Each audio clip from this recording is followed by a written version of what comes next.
नतीजे तो दिल्ली में जो है वो तैयार होते हैं। ये तो हमें तो सिर्फ यहाँ सुनाया जाता है किसको जिताना है, कहाँ से किसको जिताना है। हमें वो लोगों ने जिताया हुआ है। ये इनकी बेईमानी जीती है, लेकिन वोटों के लिहाज से हम जीते हैं। कहते हैं ना, पहले अपना घर देखिए, क्योंकि मोहल्ले के महल में जाके आप बैठ जाएंगे ना, कितनी देर बैठेंगे। कहीं ना कहीं वो जब गिर जाएगा तो आपका वो छोटा सा घर जब आप वापस आना चाहोगे ना, तो वो भी गिर चुका होगा। तो पैंथर्स पार्टी जो है वो जम्मू का घर है। अस्सलाम वालेकुम, आदाब। आप देख रहे हैं स्टेट ऑब्जर्वर। मैं हूं आशिया खान। डीडीसी चुनावों की बात करें, बड़े ज़ोरों शोरों से जम्मू कश्मीर में हुए, सबकी निगाहें भी डीडीसी इलेक्शन पर टिकी थी। और 22 दिसंबर की अगर मैं बात करूं तो नतीजे भी घोषित हो चुके हैं। लेकिन फिर भी कुछ पॉलिटिकल पार्टीज़ का ये कहना है कि जो डीडीसी चुनाव थे उनके रिज़ल्ट में बहुत बड़े तौर पे धांधलियाँ की गई हैं। मैं आपको सामने दिखाना चाहूँगी, स्टेट इलेक्शन कमीशन का ऑफिस है। उसके बाद आज यहाँ पर Jammu and Kashmir national panthers party के चेयरमैन यहाँ पर आए हैं, कुछ अपने पार्टी के कार्यकर्ताओं के साथ यहाँ पर खड़े हैं। चलिए हम इनसे बातचीत करने की कोशिश करते हैं और जानने की कोशिश करते हैं। सर, सबसे पहले तो आज आप कह रहे हैं कि लोकतंत्र का कत्ल हुआ, उसके लिए हम शोक मनाने यहाँ पर आए हैं।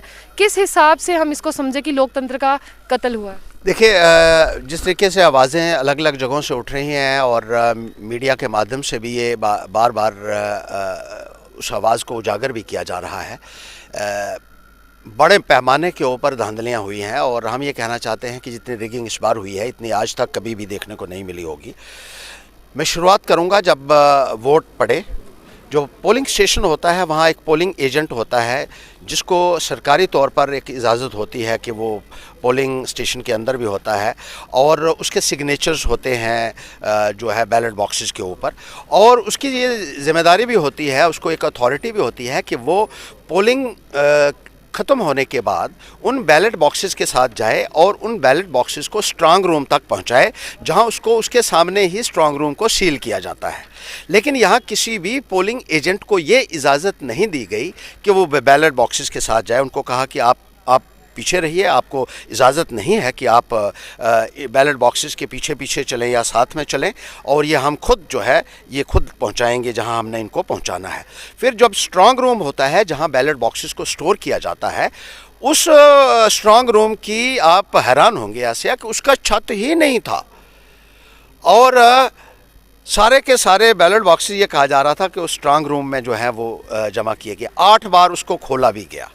मुझे बताइए, एक बार स्ट्रांग रूम जब बंद हो जाता है क्या उसको खोला जाता है क्या? सर, एक सवाल यहाँ पर, अगर उसकी छत नहीं थी उससे क्या इफेक्ट पड़ा, हमारी जनता ये जानना चाहेगी। और 8 बार उनको खोलने का मतलब? ये बेहतर यही बता सकते हैं क्योंकि आज तक स्ट्रांग रूम को एयर टाइट कहा जाता था, जहां कोई परिंदा भी पर नहीं मार सकता है। और उसका सील जो होती है उसके ऊपर सिग्नेचर्स भी होते हैं जो पोलिंग एजेंट्स की मौजूदगी में किए जाते हैं कि आपके जो वोट्स हैं ये सुरक्षित हैं। और जिन लोगों ने साइन किए हुए हैं उसमें पोलिंग जो हमारे एजेंट्स होते थे वो भी वहाँ बैठकर वो उनकी मौजूदगी में सारा किया जाता था ताकि एक पारदर्शिता हो। लेकिन वो था ही नहीं। अब स्ट्रांग रूम खुला होगा तो कोई भी वहाँ से जो है वो बैलेट बॉक्सेस के साथ टैंपरिंग कर सकता है, आसानी के साथ कर सकता है। जहाँ इन्होंने एक खुला जो है वो छोड़ दिया था कि कुछ भी हो सकता है। हमने एतराज़ किया लेकिन किसी ने उसको सुना नहीं। कब एतराज़ किया? बार बार एतराज़ किया, मीडिया के माध्यम से भी हम एतराज़ करते रहे और इस आवाज़ को उठाते रहे। लेकिन प्रशासन का पूरा एक समर्थन जो है इन लोगों को मिल रहा था। एक मिली भगत से ये सारा अंजाम दिया जा रहा था। जब काउंटिंग हो रही थी उस दौरान भी बहुत ज़्यादा ऑब्जेक्शंस हमारे लोगों ने की कि जहाँ कम वोट थे वहाँ ज़्यादा निकल रहे हैं, जहाँ ज़्यादा वोट थे वहाँ कम निकल रहे हैं। और जो टोटल रिकॉर्डेड वोट है उसके साथ तो पोल्ड वोट्स जो है, जो काउंटिंग वो हो रही है वोटों की, वो तो मैच ही नहीं कर रहा है। लेकिन किसी ने सुना ही नहीं और हमारे लोगों को काउंटिंग स्टेशन से बाहर फेंक दिया गया, उठा के बाहर फेंका जाता रहा। ये बातें जो है ये देखने को मिली उधमपुर में भी, कठुआ में भी, सांबा में भी। और इसी तरीके से एक जो सबसे बड़ा जो लोगों ने एतराज़ किया है कि 6 पोलिंग स्टेशन के वोट्स को जो है एक ही टब में फेंक दिया गया और उनकी गिनती इकट्ठे की। ये परमिसिबल ही नहीं था और आज तक कभी नहीं हुआ। हमारा भी एक लंबा सियासी करियर रहा है, हमने कभी नहीं देखा कि इस तरीके से कभी हुआ हो। हर पोलिंग स्टेशन के वोट्स को अलग से गिना जाता था और उसका बाकायदा डिटेल्स बनाई जाती थी और वो डिटेल्स जो है वो सारे कैंडिडेट्स को भी सप्लाई की जाती थी कि इतने इतने वोट इस पोलिंग स्टेशन से आपको मिले हैं। लेकिन 6-6 पोलिंग स्टेशन के वोटों को आप जब इकट्ठा करते हैं तो आप छुपाना क्या चाहते हैं, ये हम जानना चाहते हैं आपसे। ये तो एक बहुत बड़ी साजिश हुई है और इसका नतीजा तो मैं तो ये कहूँगा कि नतीजे तो दिल्ली में जो है वो तैयार होते हैं, ये तो हमें तो सिर्फ यहाँ सुनाया जाता है किसको जिताना है, कहाँ से किसको जिताना है, और ये तो सारा सेटल हो जाता है रिमोट कंट्रोल से। यहाँ सारा सिस्टम कहीं ना कहीं ये कह रहे हैं पहले से सेट था कि किसको जिताना है। बिल्कुल, ये तो पूरा सेट होता है पहले जो दिख रहा है, और जो लोग आज महसूस कर रहे हैं हमें वो लोगों ने जिताया हुआ है। ये इनकी बेईमानी जीती है, लेकिन वोटों के लिहाज से हम जीते हैं।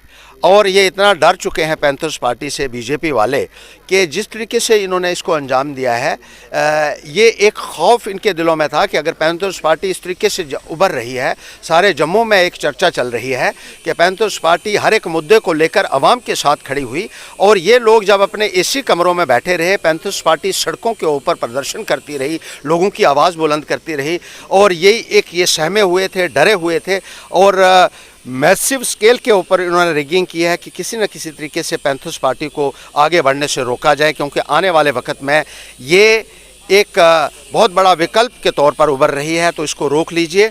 लेकिन ये करने में इन्होंने जमहूरियत की पूरे तरीके से धज्जियाँ उड़ाई हैं, और इसीलिए हम यहाँ इलेक्शन कमीशन के यहाँ आए थे, एक मौन जुलूस निकालकर एक शोक मना रहे हैं जमहूरियत के कत्ल होने का, और एक मेमोरेंडम देना चाहते थे इलेक्शन कमिश्नर को। लेकिन देख लीजिए कि कल हमने कहा था हम आएंगे, आज एक भी आदमी इलेक्शन कमीशन के ऑफिस में नहीं बैठा हुआ है। पूरे का पूरा इतना बड़ा जो है ये 5 स्टार होटल से भी बड़ा होगा दायरा, लेकिन एक आदमी नहीं है यहाँ। सिर्फ पुलिस ही पुलिस लगाई हुई है इन्होंने कि उनको रोक लो किसी तरीके से, और पैरामिलिट्री फोर्सेस ये बैठाई हुई हैं, और यही ये करते हैं, दबाव से, दमन से, ज़ोर ज़बरदस्ती से आवाज़ को दबा दो, कुचल दो। ये बीजेपी के दौर में पिछले 6 वर्षों से हम देख रहे हैं, और उसी तरीके से ये निज़ाम को चलाने की कोशिश कर रहे हैं, उसी तरीके से जनता की आवाज़ को दबाने और कुचलने की कोशिश कर रहे हैं। ये वोटों की चोरी जो है ये हमारे साथ जाती नहीं है, ये जनता की आवाज़ को कुचला गया है, जनता के जज्बात को कुचला गया है, और हम आवाम से ये कहना चाहेंगे कि अब आपको बाहर निकलना पड़ेगा, डर और खौफ के माहौल से बाहर निकलना पड़ेगा। यही मैं जानना चाहूँगी, जब उधमपुर में रिजल्ट की घोषणा की गई, जब पता चला कौन विजयी है, लोगों की क्या प्रतिक्रियाएं थी वहाँ पर? देखिए, ये तो आपको एक खुद भी अगर आप वहाँ का दौरा करेंगे तो आप खुद ही पाएंगे कि लोगों के अंदर कितना गुस्सा है इस बात को लेकर कि उनका मैंडेट किस तरीके से चोरी किया गया है। एक बहुत बड़ी डकैती डाली गई है लोगों के जो उन्होंने अपना मत दिया था उसके ऊपर। और मैं तो आवाम से ये कहूँगा, पूरे हिंदुस्तान से कहूँगा कि देख लीजिए बीजेपी क्या क्या करती है। जहाँ इनका एक एमएलए होता था वहाँ भी कहते थे हमारी सरकार है, हमारी सरकार बनेगी। जो दूसरी पार्टी को वोट देते हैं उनके भी एमएलए जो हैं वो इकट्ठे करके एक होटल में बंद कर देते हैं, और ये कहा जाता है कि इतने इतने करोड़ में एक जो एमएलए का सौदा जो है वो कर लिया है। तो जमहूरियत की तो आप धज्जियाँ उड़ा रहे हैं यहाँ। अगर यही करना है तो फिर हमारा संविधान कहाँ रह गया है? हमारे जो संविधान जिन लोगों ने बनाया था, आज मैं समझता हूँ उनकी आत्मा कितनी दुखी होगी कि संविधान के साथ किस किस्म का मजाक किया जा रहा है, किस किस्म का खिलवाड़ किया जा रहा है। मैम, आप क्या कहना चाहेंगी? आप वहाँ से प्रत्याशी थी जब रिजल्ट की घोषणा हुई उसके बाद में, क्योंकि पहले भी काफ़ी कुछ बोला गया आपको, काफ़ी सवाल उठाए गए आप पे, आप क्या कहना चाहेंगी? मैं तो यही कहना चाहूँगी, इलेक्शन इन्होंने जीता है पर लोगों के दिलों को मैंने जीता है, क्योंकि वहाँ से एक आवाज़ है, वहाँ से लोग जैसे फ़ोन पे कह रहे हैं कि हमने वोट तो आपको दिए थे, तो वोट कहाँ चले गए। यही है कि चलो आने वाले टाइम में देखेंगे, हमने इनका मुकाबला करना है, क्योंकि ये लोग जिस हद तक गिर सकते हैं हम लोग नहीं गिर सकते। इनके जो वर्कर हैं, इनके जो लीडर हैं, वो कुछ भी कर सकते हैं, वो हमें मरवा भी सकते हैं। अगर हमारे में से किसी को कुछ हुआ ना तो जिम्मेदार बीजेपी होगी, क्योंकि शरेआम हमें धमकियाँ दी गई हैं, मारने की धमकियाँ दी गई हैं, और हमारे ऊपर हमले हुए हैं, लेकिन संज्ञान लेने वाला कोई नहीं है। अभी तक जो मेरे ऊपर जो हमला किया गया था, हमने उसकी एफआईआर दी थी, लेकिन उसके भी ऊपर अभी कोई भी संज्ञान नहीं लिया गया। हमारे वर्कर्स के ऊपर हमला हुआ, एक हमारा वर्कर है, उसके तो बंदूक रख के, जो वहाँ का विधायक है उसने बंदूक रखी थी उसकी छाती के ऊपर, लेकिन उसने एफआईआर दी थी कि उसका भी अभी तक कुछ नहीं हुआ। आपको क्या लगता है ऐसा क्यों, कि अगर बीजेपी की किसी कैंडिडेट पे हमला होता है उसके लिए कार्रवाई होती है, अगर अदर किसी पार्टीज के ऊपर हमला होता है उनके लिए जांच क्यों नहीं की जाती? ये बीजेपी की सरकार है, ये इन लोगों की सरकार है, इनके खिलाफ कौन बोलेगा?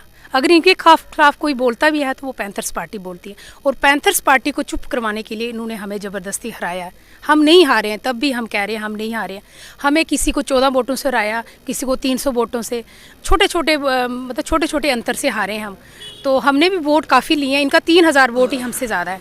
जैसे मैं रामनगर की अगर बात करूँ तो 3000 वोट इन्होंने हमसे, जो ओवरऑल सीटें हैं 3 डिस्ट्रिक्ट जो उधमपुर है, तो इनको मैं कहती हूँ कि फिक्र करने की ज़रूरत तो इनको है। इनके वोट कम हुए, हमारे वोट तो ज़्यादा ही हुए। किस तरह की जांच की मांग करें? जांच तो मांग तो हम करेंगे, पर मुझे नहीं लगता कि कोई कार्रवाई होगी।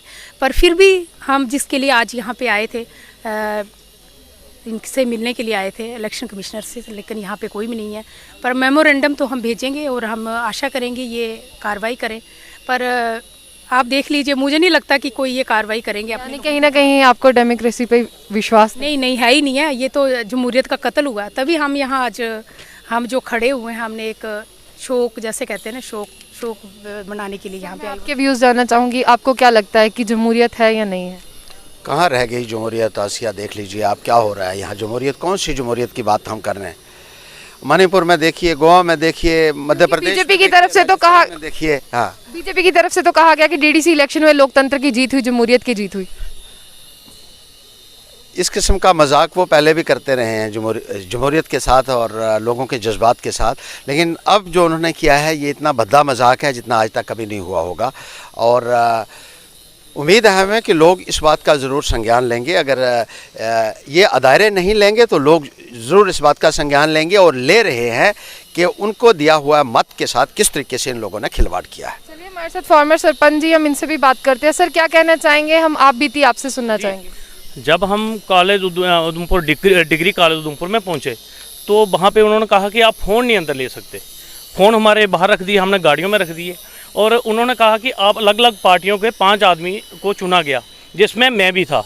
और जब हम स्ट्रांग रूम में जाते हैं, जैसा इन्होंने बताया कि हमने लोकल मीडिया को उन्होंने जाने नहीं दिया, और सरकारी मीडिया का, मैंने जो सरकारी मीडिया के जो शख्स थे, मैंने उनको कहा आप कैमरे को थोड़ा सा ऊपर दिखा दीजिए, क्यों आज भी आप अगर उन्होंने तोड़े नहीं है तो उस पर आज भी शक नहीं है। उसके बाद मैं दूसरी बात आपको ये बताना चाहता हूँ कि जो टिक्करी कॉन्स्टिट्यूंसी जिसमें रिश्मा समियाल जी एडवोकेट खड़ी थी, वो सिर्फ 14 वोटों से हारी है। और जब हमने उनसे बात की कि रिकाउंटिंग की, हमारे पे इतना प्रेशर डाल दिया गया, पुलिस को अंदर बुला लिया गया। और जब हमने कहा कि आप पूरी रिकाउंटिंग नहीं करना चाहते तो जो रिजेक्ट बोर्ड हुए हैं अब उनको वो हमें दिखा दीजिए। उन्होंने क्या किया, ठीक है हम दिखाते हैं। और जो 6 राउंड तक रिजेक्ट बोर्ड जो थे उसमें 8 वोट क्लियर ऐसे थे जिस पे पैंथर्स पार्टी साइकिल पे मोहर लगी हुई थी। इन्होंने कहा ठीक है, किसी का तब फ़ोन आता है और फ़ोन पे वो कहते हैं कि इनको आप बाहर निकालो और रिज़ल्ट डिक्लेयर करो। हमें नहीं पता चला, हमारे उनके कैंडिडेट अंदर आ जाते हैं और पुलिस फोर्स के साथ हमें बाहर कर दिया जाता है। मैं आपको एक बात और कहना चाहता हूँ, वो टेक्निकल क्या कि जो आपको 17 तारीख को हमारी टिकरी की इलेक्शन हुई है। न्यूज़पेपर आप अमर उजाला अभी आप कोई भी आदमी नेट पे देख सकते हैं, उसमें 14,453 वोट पोल हुए जो सरकारी जो है। तो जो जब उसकी काउंटिंग हुई, जब जिसने रिजल्ट निकाला है और उसमें उसने 18,460 वोट निकले, 7 वोटों का वो अंतर है। 8 वोट वो रिजेक्ट हुए, 14 वोटों से हम आ रहे हैं। और मैंने उनको जब वहाँ पे अंदर काउंटिंग हो रही थी, जो बीजेपी की गठरी बना रहे थे वो छोटी छोटी 25-25 वोट की, हमने उनको 3 बार उनको बोला कि इस गठरी को दोबारा खोलिए, ट्रे में डाल दी थी। उन्होंने जब खोली तो उसमें एक गठरी से 1 वोट पैंथर्स पार्टी का निकला, दूसरी में 2 निकले, 1 से 4 वोट निकले, जो हमने फिर उस अपने वाले में डलवाए। अगर मेरे टेबल पे 1 नंबर टेबल पे बैठा हुआ था, मेरे टेबल पे ये धांधली हो सकती है, तो 4 टेबल उसमें और थे, 5 टेबल थे। तो 5 टेबल में अगर ऐसा हुआ तो 200-250 वोट में आज ये रिकाउंटिंग करें, रीचेकिंग करें, तो कम से कम 250-300 वोट से हम जीते हैं। सर पर ये आवाज़ उस समय क्यों नहीं उठी जिस समय काउंट? बिल्कुल हमने, क्योंकि उस दिन दूसरे दिन ये क्रिसमस था, हमने उधमपुर में सबसे लोकल मीडिया में भी दिया। और आज जो हम इधर आए हैं तो आप देख सकते हैं इन्होंने पूरी तरफ हमें फोर्स लगा दी, अंदर इनका कोई अधिकारी नहीं है, छोटे से छोटा कर्मचारी नहीं है जो कहते हैं आप गेट से बाहर चले जाओ। और ये हत्या है जैसे आप दिखा रहे हो लोकतंत्र की, तो इन्होंने गला तोड़ दिया। ऐसे कैसे विश्वास रहेगा? जैसे एक बार प्रोफेसर भीम सिंह जी को हराया था, तो तभी से तो स्टेट का आज सत्यानाश कर दिया इन्होंने। कहीं ना कहीं भुगतना तो लोगों को ही पड़ेगा गलत वोटों की वजह से। देखो आज उन्होंने उस टाइम भी जैसे हर्षदेव जी बता रहे थे, अगर ये नहीं लेते तो हमको सुप्रीम कोर्ट तक जाना पड़ेगा, हम जाएंगे, उसके लिए लड़ेंगे, हम लोकतंत्र की हत्या नहीं होने देंगे। मैम क्या कहना चाहेंगे? मैम मैं तो यही कहना चाहूँगी कि सारी डिटेल्स तो हमारे चेयरमैन सर ने आपको बताई दी हैं कि क्या कुछ हुआ है, लेकिन जैसे हमारे चेयरमैन सर ने ये कहा कि मतलब ये जो लोग ऊपर बैठे हैं जिनका सब कुछ ही इन्हीं का है, हमारा तो कुछ है नहीं, तो मैं एक ही छोटी सी अपील अपनी जनता से करना चाहूँगी कि कहते हैं ना कि जनता जो होती है वो सबसे बड़ी न्याय कर सकती है। उन्होंने हमारा बहुत साथ दिया, खास करके उधमपुर में तो हमारे मैडम जो थे वो विनर ही थे। वो कैसे क्या हुआ वो मुझे लगता है शायद उधमपुर के लोग भी वो जान गए होंगे। तो मैं पूरी जम्मू की जनता से ये रिक्वेस्ट करना चाहती हूँ कि कहते हैं ना पहले अपना घर देखिए, क्योंकि मोहल्ले के महल में जाके आप बैठ जाएंगे ना, कितनी देर बैठेंगे, कहीं ना कहीं वो जब गिर जाएगा तो आपका वो छोटा सा घर जब आप वापस आना चाहोगे ना तो वो भी गिर चुका होगा। तो पैंथर्स पार्टी जो है वो जम्मू का घर है, तो पहले अपने घर को संभालिए, ताकि कहते हैं ना वो जो कुटिया होती है ना, शांति अपने घर में ही मिलती है। तो अपना घर संभालिए, हमारा साथ दीजिए, ताकि पैंथर्स पार्टी जो है वो ही जम्मू को न्याय दिला सकती है। आप पहले अपना घर संभालिए ना, अगर जम्मू बिखर गया तो कहाँ जाएंगे आप लोग। जम्मू को बिखेरिए मत, इसको संभालिए, मैं इतना ही कहूँगी। चलिए, साफ तौर पर Jammu and Kashmir national panthers party वही पार्टी है जो हमेशा जम्मू कश्मीर के मुद्दों की आवाज़ उठाती है, जो हमेशा लोगों की आवाज़ बनकर सामने उभर कर आती है। अब देखना यह है जिस तरह से यहाँ पर आके मेमोरेंडम दिया गया, गुहार लगाएगी, अब देखने वाली बात यह है किस तरह की जांच की जाएगी। तो ऐसी और भी अपडेट्स के लिए जुड़े रहिए।